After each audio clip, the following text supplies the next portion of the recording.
All the bad decisions that I made turned out to be the best for me. All the bad ideas I had turned out to be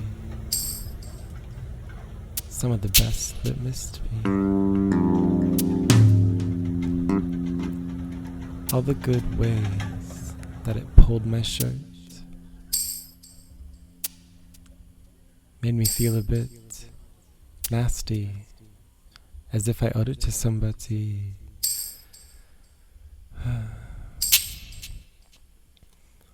I live in a world where everybody's just repeating what that little voice inside me says, and I know it's the same thing, but is it wrong of me to say that it still just annoys me?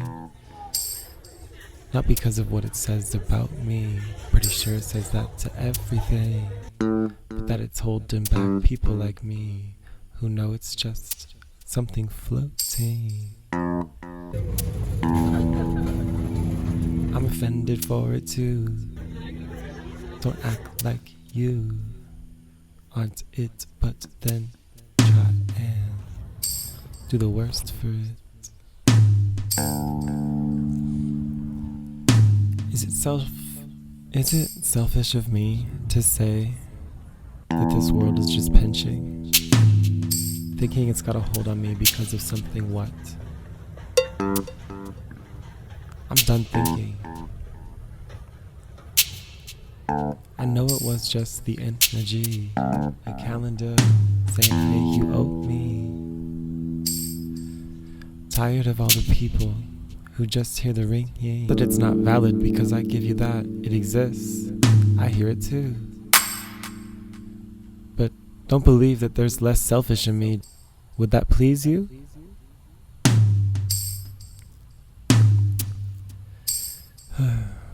I'm so past the feeling of selfish that I know the truth, that I know how it works, and I've seen it. There's no shame in it. People die from the lack there of understanding it, not from feeling it. It's in every art piece we have, every machine, every bullet, every breath we don't take. It's there. Now I'm starting to wonder if I'm gonna die like Billie Holiday, tied to my deathbed before I'm ready to go, just because God said, we need you up here though. Or maybe selfishly, he just wanted it in a different way. Is that bitter of me to think that maybe he didn't like my last album? God, I ain't making no promises that I can make a better one, but how dare you?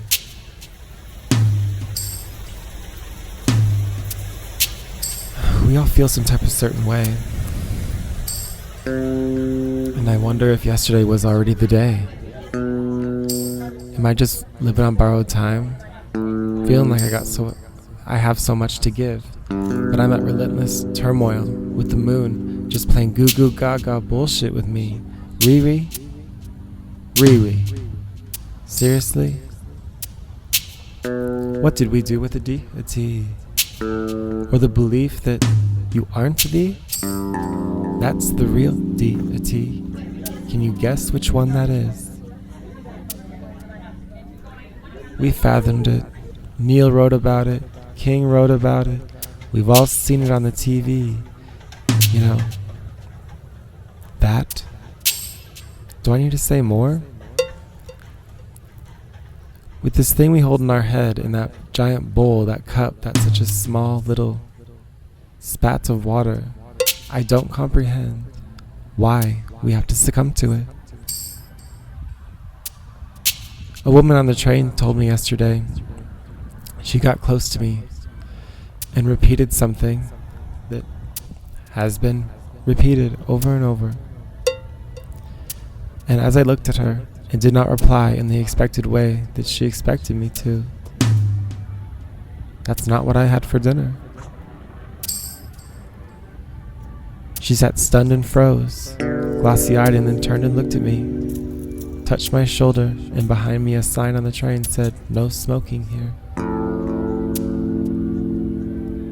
She looked me in the eyes and she said, "Why did I say that to you?" I turned and looked at the sun, and I said, "Why does she think I know?" I turned back and looked at you in the eyes, and I said, "Please, take your hands off of me." And she asked me again, "Why did I say it to you?"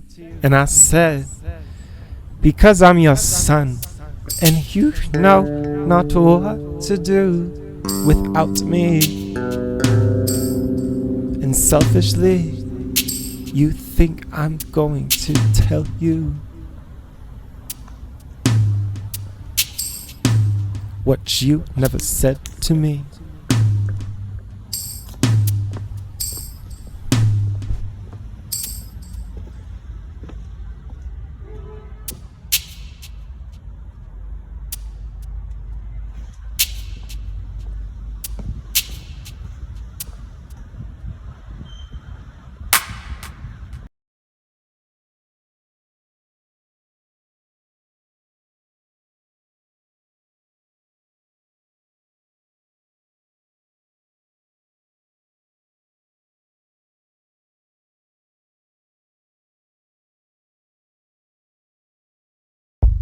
Can you hear me?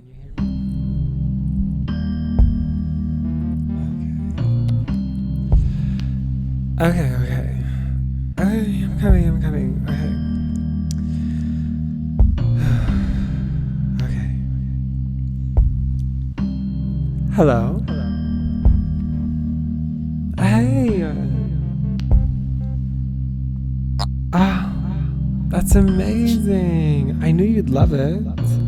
Did you have Charlie? Charlie the trainer? Oh no, yours was a woman? Oh yeah, that's good. Oh yeah, I can understand you wanted the girl because it would be a little more gentle. Okay, yeah. No, I'm not offended. I mean, I love the way Charlie pushes me, but no, I get it. No, I really get it. I think I've actually met, her name is Susan, right? Oh yeah, she's super gentle. I actually met her, yeah. Oh, she was in a class one time with Charlie. It's no big deal. Anyway, I'm glad you loved the spin class, though.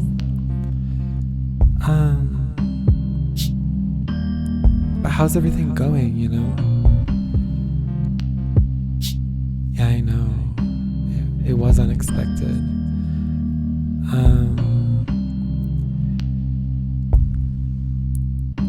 Did you...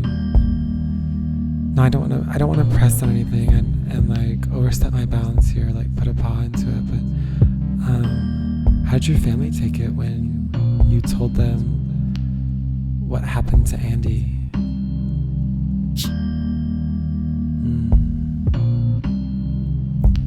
Oh, okay.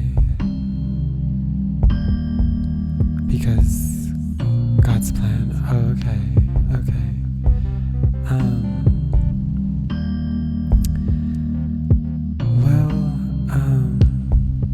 Dorothy, are you standing right now? Oh my gosh, I know, yeah, it was such a long day, yeah. No, put your paws up, yeah, I totally get it.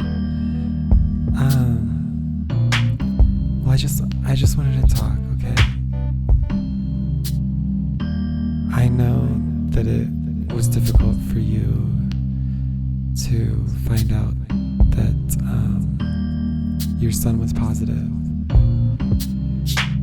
And it made sense what the news was saying about it being God's sin or God's punishment for the sin of homosexuality. But I just want you to know that I am here for you, and I always will be here for you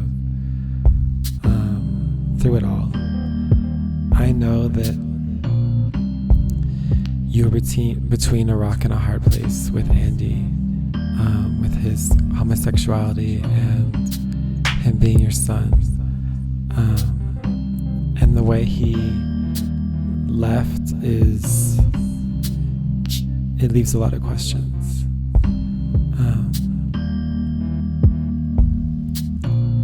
Yes, I know, darling, I know. The obituary was beautiful, though. Yeah, I agree.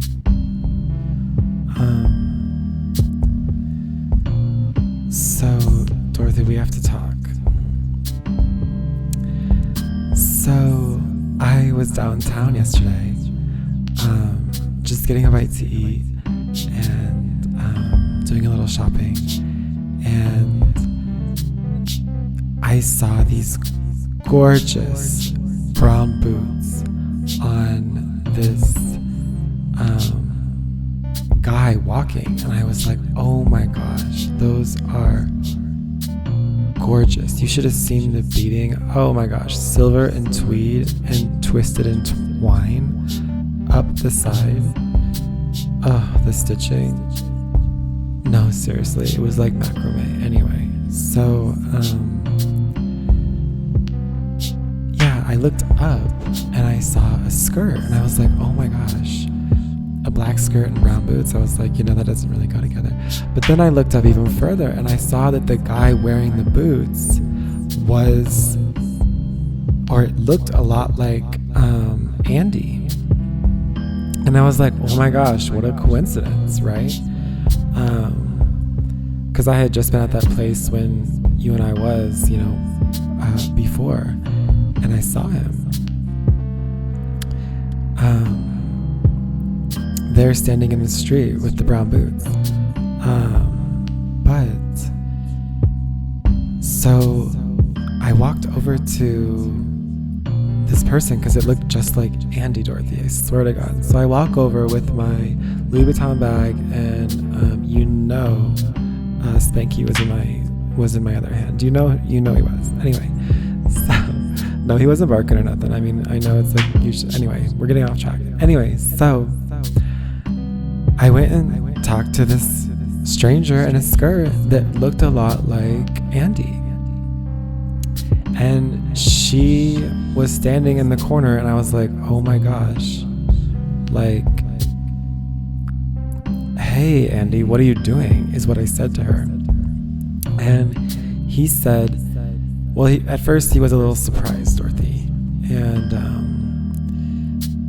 And then she said that she was just doing a little shopping, went out to enjoy the day, which was one of her, coincidentally, mother's favorite activities. Anyway, so Dorothy, I was talking with Andy,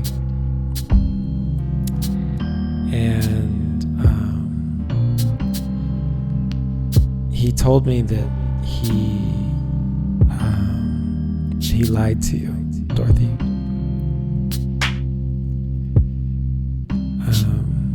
He actually ran away.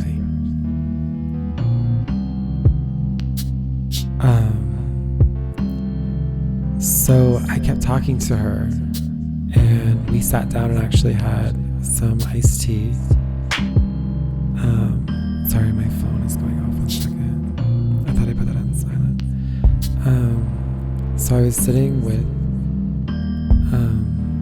her name is Emma, Dorothy. So I was sitting with Emma, and we were having iced tea, and she explained to me that she was afraid of the epidemic. And she was afraid not only of the epidemic, but what her mother thought of the epidemic.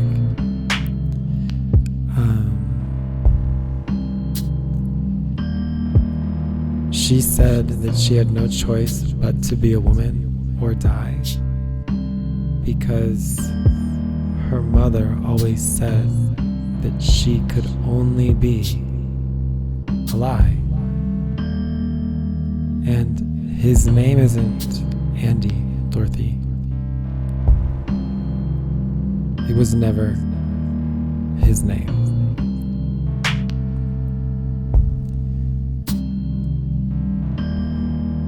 She has your eyes, Dorothy. Even past all the mascara and the beautiful, beautiful auburn hair that you gave her. She still looks like you, Dorothy.